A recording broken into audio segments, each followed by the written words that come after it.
Good afternoon, everyone in this room and on the other side of the screen. Welcome to our thought leadership um, presentation today. As you may know, the School of Business started this series last year in spring 2023, and it is a series that seems to gain popularity as we go. Today, we have Professor Adam Wood, who will be speaking on emotions as information. Very, very interesting. Dr. Woods holds a PhD in organizational behavior from the University of Southern California. His research delves into interpersonal perception, leadership, negotiation, and decision making within organizational contexts, with a particular emphasis on emotional regulation and recognition, emotion regulation and recognition. With extensive industry experience as a management and technology consultant for major companies such as Visa and Federal Express, Dr. Wood brings a practical perspective to his academic work. In addition to being a published author, Dr. Wood has presented at numerous academic conferences, including the Academy of Management and the American Psychological Association. And now, without further ado, our attention to Dr. Adam Wood. Okay, thank you, Dr. Marquez. Thanks for joining us this afternoon.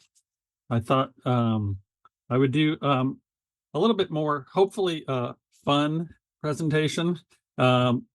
Some academic background, of course, but since we're probably all burnt out at the end of the semester and looking forward to the summer, I thought I would present a topic which impacts all of us, assuming we all have emotions, right? So let me advance this. So there seems to me that there's a movement recently about whether we should engage our emotions, especially in our decision making. In this sort of the trend now seems to be towards artificial intelligence. It's not really clear what the role of emotions is going to play in artificial intelligence. If artificial intelligence can have emotions. So I think that's still to be determined. But there's been a lot of discussions recently that I've seen about how we should use our emotions in decision making, or if we should even use our emotions. I've come up with a few quotes here from Richard Souza, who said our emotions are often poor guides to risk. Francesca Gino at Harvard, who's probably going through a lot right now, wrote that emotions can cloud our judgment and influence our decisions when triggered by the situation at hand. It's also possible for our emotions triggered by one event to spill over and affect another unrelated situation, which she found in her research. We also saw some research that looked at response-focused emotions that can lower stock trading performance. And finally, there's sort of a feeling that in a lot of research, they found that many people just don't like to sit with their feelings of complex emotions that arise from major decisions, and they would rather just get it over with by making some decision. So I thought we would look into that today and see what we can find, see what some of the research says. Of course, a lot of the trends are towards much more, scientific management, scientific based. So of course, there's evidence-based decision making, which recommends that we only use the hard facts in our decision making to guide our actions, that we look at risks and drawbacks, side effects, and basically avoiding any kind of untested beliefs, what we've done in the past. And so I'm wondering, that's certainly one approach. And it kind of follows in line with our rational approach to decision making. Rational approach is, of course, a systematic, step-by-step process for decision making, where you would state the goal, identify problems, determine decision types, generate alternatives, evaluate alternatives, and choose between those alternatives before you implement the plan. But that might work in some situations, and it could be beneficial. I'm not arguing that shouldn't be used, but I want to propose a hypothetical scenario where you would pick your spouse. And I'm wondering if any of you who've gone through that process used a rational approach to decision making, where they laid out the problem, generated alternatives, evaluated those alternatives, and then implemented a plan. Well, I would argue that a lot of us probably chose a much different route. And arguably choosing a spouse is one of the most important decisions you can make in your life. So maybe the rational decision-making approach isn't the best, since probably none of us use that. Oh yes, control and measure and adjust. Well, good luck with that. So I'm going to use the iceberg as a metaphor, which is been used in a lot of different ways. But I'm going to argue that our emotions are in fact motivators, right? So if you think about the metaphor of the iceberg for a human being, what is visible above the line is really just 10-20% of us.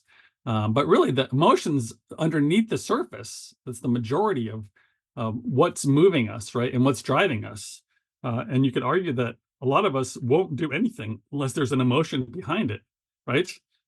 Crying is driven by the sadness of emotion, the emotion of sadness, right? Smiling is driven by the emotions of happiness, right? I'm not sure that hunger is an emotion, but when we're hungry, we eat, right? So it's really emotions that are triggering us to act in a certain way. So it's triggering our behaviors. So they're obviously there and they're obviously important. So why wouldn't we use them? So I wanted to start with, why do we have emotions? And looking at the evolutionary function of emotions, and then finally asking how, when, and if we should use our emotions in decision making.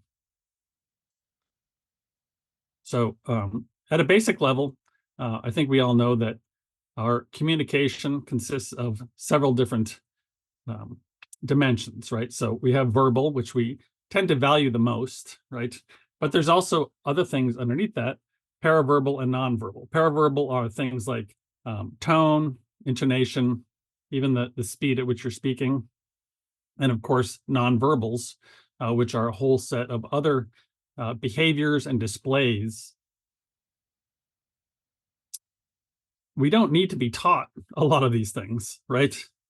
These babies did not get MBAs yet, but they can certainly convey their emotions, right? And nobody trained them how to display their emotions.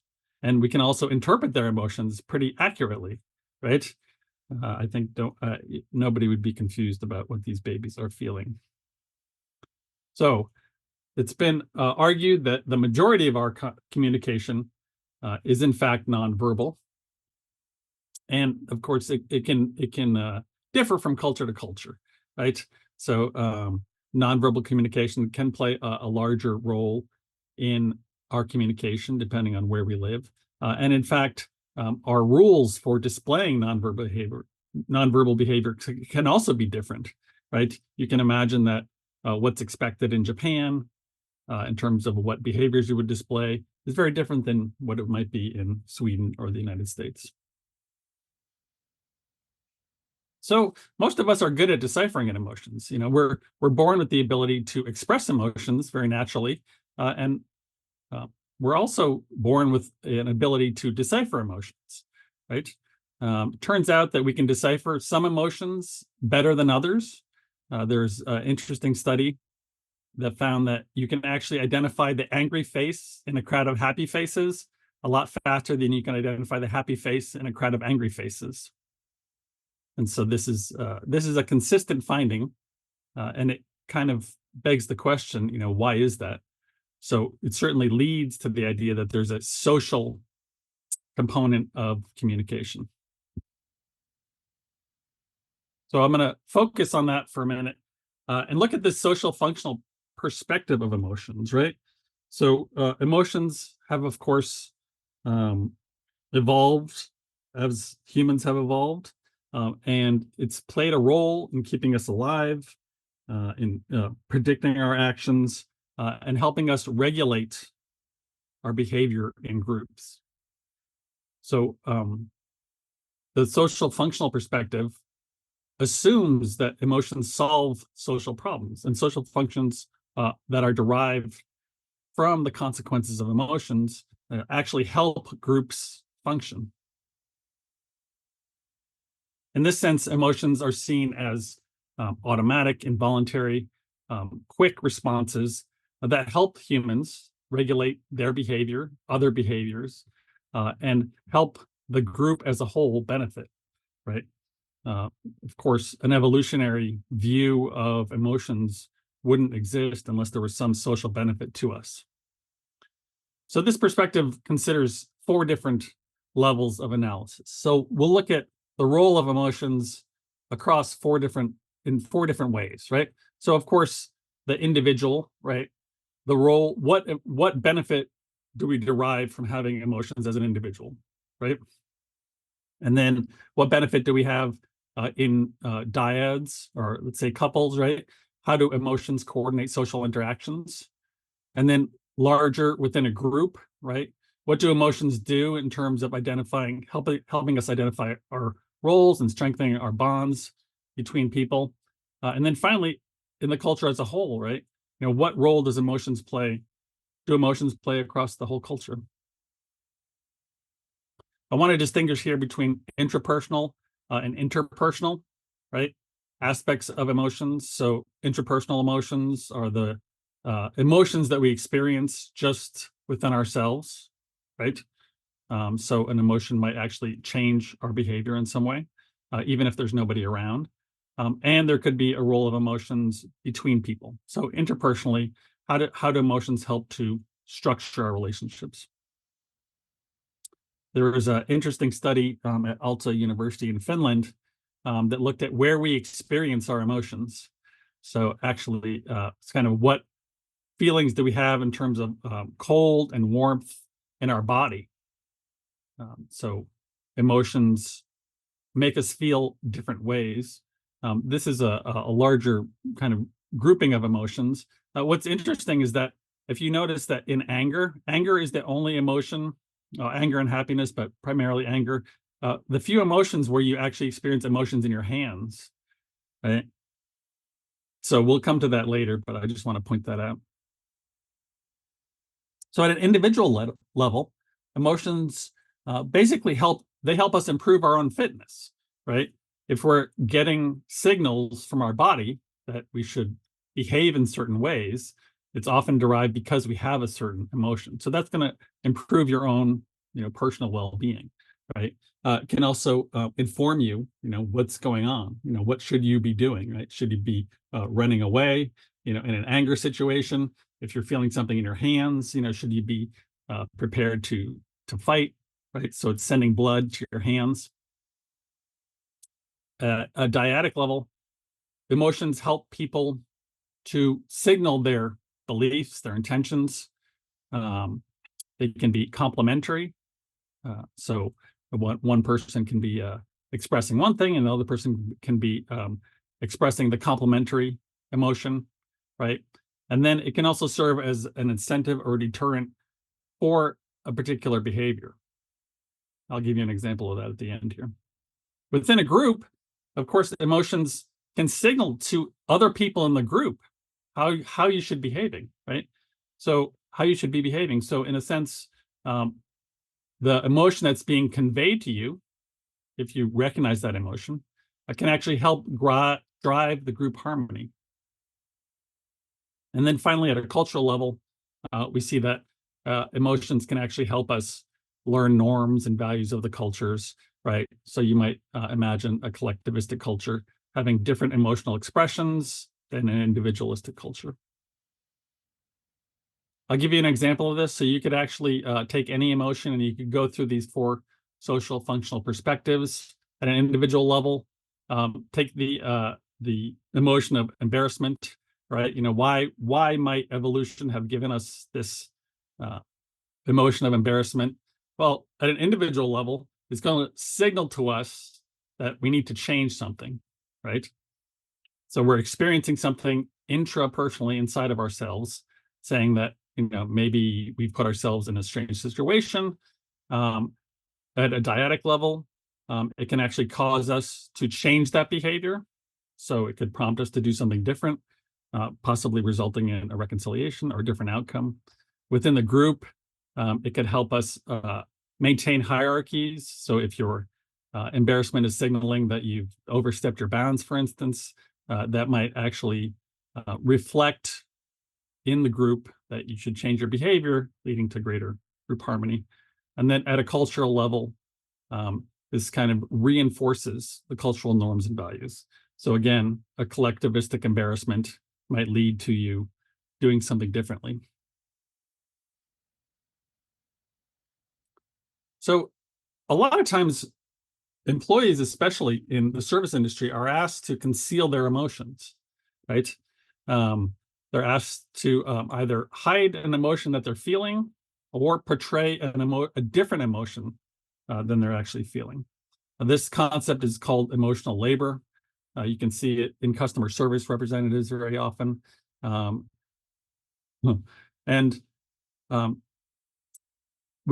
what we see is that over half of people are asked not to display anger at work, right? Surprisingly, almost 1 in 5 people report that one of the least displayed emotions, 1 in 5, is joy, right? So it's kind of sad that anger is one of the most common experiences at work, and joy is one of the least expressed emotions at work. It turns out that if you ask people to conceal their emotions or to show a different emotion that they're feeling, it takes a toll on them, right? That's where the term emotional labor comes from, because you're actually working to reformulate the emotion that you have differently than what you're actually experiencing. It's been shown that if you do this over a long period of time, you end up with more personal health problems, higher levels of burnout, increased stress, and just generally feelings of negative moods, negative affect. So the process of regulating your emotion is called emotion regulation, of course, and there's different ways you can do it. You could actually just suppress your emotion, just basically take that emotion and just act as if it didn't exist, right? Or you could reappraise it in the sense that you could reframe how the situation is viewed, and then you might be able to actually change your emotional reaction to it. So to go back to the customer service example at an airline, right?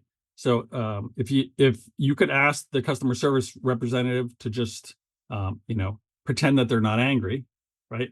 Or you could ask them to take the perspective of the angry customer who just missed their flight to an important meeting, right? So if you put yourself in the other person's shoes and realize, well, this is probably a very important meeting for them, they could lose their job, they could get in trouble. So it's basically reframing the situation so that they understand it better, and they're not just ignoring their own emotions. Similarly, we have a human ability to recognize the emotions in other people, right? So that the act of emotion recognition is a type of social competence, which falls under emotional intelligence, and it's the ability to recognize and understand other people's emotions, right? And of course, there's different levels of this. Some people are better at it than others. It turns out it's an ability that you can improve, right? Also through the process of emotional reappraisal. So some of my research has actually argued that if you ask people to use a reappraisal model rather than a suppression model, they have a higher ability to recognize the emotions in others. So it turns out that your emotional state actually affects how you're thinking. So what I argue is that just asking someone to decrease their emotions or suppress their emotions actually limits their ability to recognize the emotions in others. And there could be various reasons for this. One could be that it's a self-focused process versus an other-focused process. So if you ask someone to suppress their emotions, right, or if they just naturally suppress their emotions, then they're actually focusing on themselves, whereas reappraising will often allow them to recognize the emotions in other people, and so they have an other-focused perspective. What I found was that, in fact, when you do this, you get a higher level of emotion recognition in other people when they're asked to use this reappraisal perspective rather than just suppress their emotions. So for particular emotions of recognition in terms of anger, happiness, fear, and sadness, found that in everything except for fear, that reappraisal as an emotion regulation process results in higher levels of emotion recognition accuracy. And then in a follow-up study, introduced some cultural differences in terms of emotion recognition and also authentic versus fake smiles. So we all know that, sometimes when you're asked to smile and be nice, right? It's like when you walk into CVS and they say, "Welcome to CVS," and they smile, but you can tell that they've just been told to do that, right? They don't really seem like their heart is in it. Then you get kind of a fake social smile, right? There's a term for authentic smile, which is called a Duchenne smile. And it turns out that people are pretty good at distinguishing these two differences too, even though we might pretend that people don't know the difference. Actually, people are pretty good at distinguishing those two. And so what I found was that regardless of the emotions, as long as you ask people to reframe the way that they were feeling, you actually got a higher level of emotion recognition accuracy in others. So, what can we do with this result? Well, we could ask our employees, instead of just dampening their own emotions or ignoring their own emotions, we can ask them to reframe, take another perspective, and rather than just imposing this sort of blank prescription of always smiling, right? You might focus more on something like creating a positive exchange between people. So asking other questions about them. We might also basically recommend that instead of just suppressing your own expressivity, that you engage with people in a more authentic way. So I'm going to link this to sort of the concept of emotional intelligence, which includes these 4 abilities of social awareness, self-awareness, self-management, and then social skills, in which you become aware of your own emotions, and then you also become aware of the emotions of other people. And then that leads you to manage your own emotions, but also manage the emotions of other people. I'll often ask my students, how can you control the emotions of other people? And I will get blank stares like, well, that sounds like magic, right? But we do this all the time, right? As social creatures, it's pretty easy to get an emotional reaction from somebody. And that's, you smile at them, right? Usually if you smile at somebody, they'll smile back to you, right? If you scowl at them, then they probably won't smile back at you, right? And so we all have this kind of magic social ability to impact and influence the emotions of others. You've probably seen the research which indicates that having this level of emotional intelligence is actually what leads to a lot of social and, of course, employment success, right? I will sometimes give the example, would you rather work with a really smart person who's mean or a pretty smart person who's nice, right? The vast majority of us would rather work with nice people who can be trained and who will learn things rather than somebody who has a super high IQ and is just not fun to be around. And this goes for the majority of the work world, right? Most of us, one of the benefits of being in a work environment around other people is that we enjoy the social aspect of it, right? So a lot of this research started with the investigation of which are our most basic emotions. It could also be seen as, what are the most universal emotions? And those have been identified by Paul Ekman as happiness, sadness, fear, disgust, anger, and surprise. There are other people who have added trust and anticipation. So there's a big argument in the literature between whether we have 6 or 8 basic emotions. Regardless, we can think about how would you divide those or categorize those?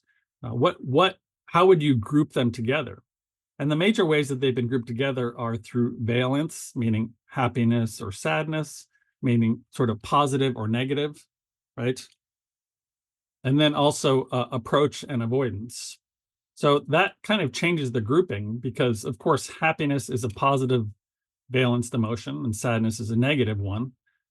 So those could be in opposite camps, whereas sadness and anger could be in the same categories, right? But if you look at a categorization of approach versus avoidance, meaning does it cause you to go towards the other person or away from the other person? In this way, happiness and anger would actually be categorized together, right? Because you usually, when you're happy, you're more socially open. But when you're angry, you're often confronting somebody else, right? You don't usually get angry with somebody and walk away.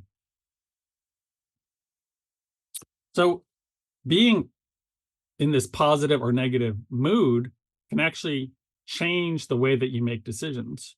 So positive emotions tend to make us more open towards our environment, expanding our thinking, increasing creativity to encourage and consider different possibilities, resulting in more social bonds, whereas negative emotions can actually also be beneficial in terms of paying more attention to detail, giving us a certain focus, right?